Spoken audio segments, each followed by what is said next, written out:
नमस्कार दोस्तों, मेरा नाम गुरविंदर सिंह और आज की वीडियो का जो टॉपिक है वो आपकी लाइफ में बहुत ही काम आने वाला टॉपिक है। तो आप इस वीडियो को पूरा देखना शुरू से लेकर एंड तक और वीडियो को बिल्कुल भी स्किप मत करना, क्योंकि आज का जो टॉपिक है वो है सेटलमेंट और फोरक्लोज का। बहुत से लोगों के दिमाग में आता है कि जब भी जिनका भी लोन चल रहा है कि हमारा लोन हमने क्लोज करवाना है और हमको सेटलमेंट करवाने का ऑप्शन बेटर रहेगा या फोरक्लोज करवाने का ऑप्शन बेटर रहेगा। तो आज आपकी ये सारी कन्फ्यूजन है वो मैं दूर कर दूंगा कि आपको क्या करवाना चाहिए, सेटलमेंट करवाना चाहिए या फोरक्लोज करवाना चाहिए। सेटलमेंट करवाओगे तो उसके क्या नुकसान और क्या फ़ायदे हैं, और फोरक्लोज करवाओगे तो उसके क्या फ़ायदे हैं। तो हम आज सारी वीडियो में उसी टॉपिक पर बात करेंगे। तो चलिए वीडियो को शुरू करते हैं बिना किसी देरी के, क्योंकि वीडियो वैसे भी लंबा होने वाला है। तो वीडियो को करते हैं स्टार्ट। देखिए, जब भी आपने किसी बैंक या प्राइवेट कंपनी से लोन लिया है और उस लोन की किस्तें आपने 90 दिनों तक नहीं भरी है, तो बैंक या कंपनी क्या करती है, 91 दिन बाद में आपका खाता नॉन परफॉर्मेंस एसिड की कैटेगरी में डाल देती है, जिसे बैंक की लैंग्वेज में एनपीए भी बोला जाता है।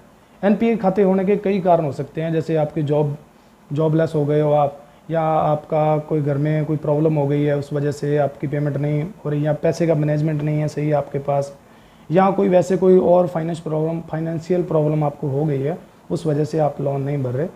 तो उसके बाद में बैंक या कंपनी क्या करती है, आपको वन टाइम सेटलमेंट करने का ऑप्शन देती है कि आपका जो खाता है वो आपका खाता डिफ़ॉल्ट हो रहा है, तो आप ऐसा करो अपने खाते का सेटलमेंट करवा लो, या आप फोरक्लोज करवाना चाहते हो तो फोरक्लोज करवा सकते हो। अगर फोरक्लोज नहीं करवा सकते तो आप अपने खाते को सेटलमेंट करवा लो। अब अपने समझते हैं कि सेटलमेंट और फोरक्लोज में अंतर क्या होता है। देखिए, सेटलमेंट जो होता है उसे वन टाइम सेटलमेंट ओटीसी के नाम से भी बुलाया जाता है बैंक की लैंग्वेज में। तो सेटलमेंट का मतलब ये होता है कि आपकी जितनी भी अमाउंट है, जैसे मान के चलो आपका ₹1,00,000 का लोन है और आपकी जो प्लेंटी लगा के उसको 2 लाख का बनाया हुआ है, तो कंपनी क्या करती है, जो आपका जो प्रिंसिपल अमाउंट है ना, जैसे मान के चलो ₹1,00,000 आपका प्रिंसिपल अमाउंट है और ₹1,00,000 आपकी प्लेंटी लगी हुई है, तो कंपनी क्या करती है, वो जो प्लेंटी लगी है ना आपकी प्लेंटी या अदर चार्जेस जो भी लगे हुए हैं, जो ₹1,00,000 बाकी है ऊपर वाला, तो उसमें क्या करती है, कुछ कंपनियाँ कुछ हिस्सा उसका माफ़ कर देती है बैंक। या कई बार क्या होता है, बैंक उस पूरे हिस्से को माफ़ कर देता है और सिर्फ प्रिंसिपल अमाउंट ही आपसे भरवाता है, तो आपका वो सेटलमेंट हो जाता है।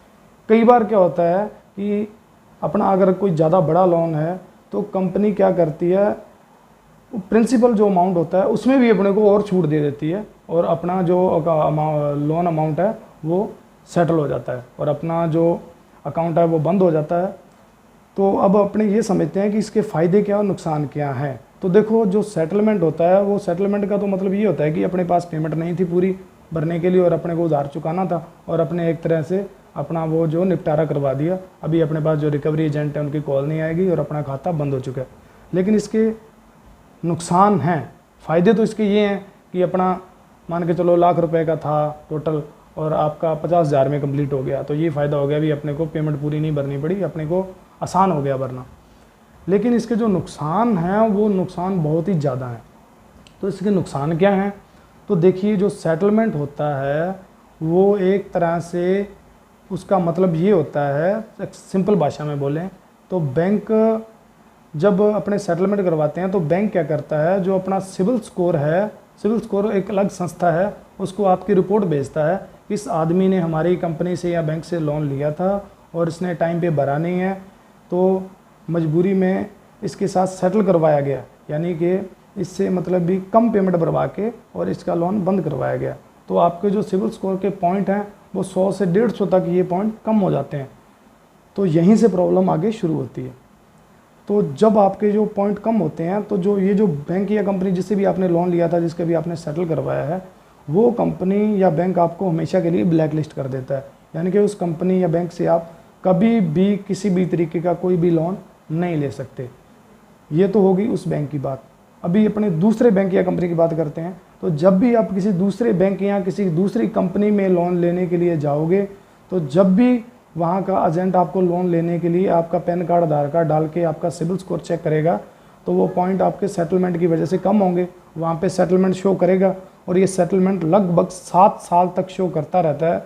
तो इसकी वजह से आप 7 साल या हो सकता है ज़्यादा भी टाइम लगे, तब तक आप किसी भी तरीके का उस नाम से किसी भी तरीके का कोई भी लोन आपको नहीं मिल सकता, आप नहीं ले सकते। कोई भी बैंक आपको किसी भी तरीके का कोई भी लोन नहीं देगा। आपके मन में अभी ये सवाल आता होगा कि बैंक अपने को सेटलमेंट का ऑप्शन क्यों देता है।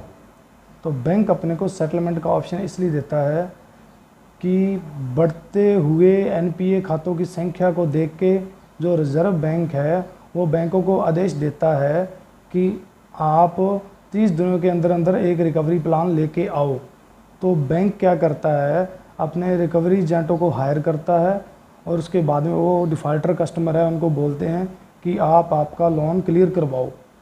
तो कस्टमर क्या करता है, वो सेटलमेंट करवा लेता है।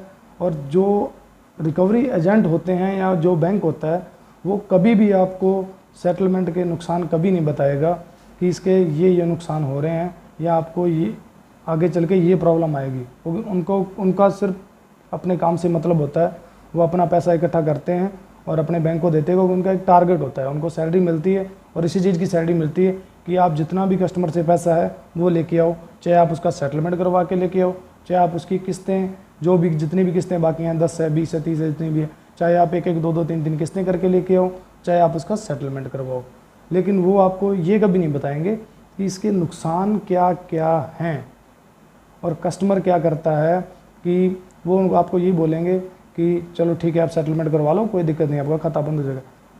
आपके सेटलमेंट करवाने से आपका रिकवरी एजेंसियों से या एजेंटों से आपका छुटकारा मिल जाएगा।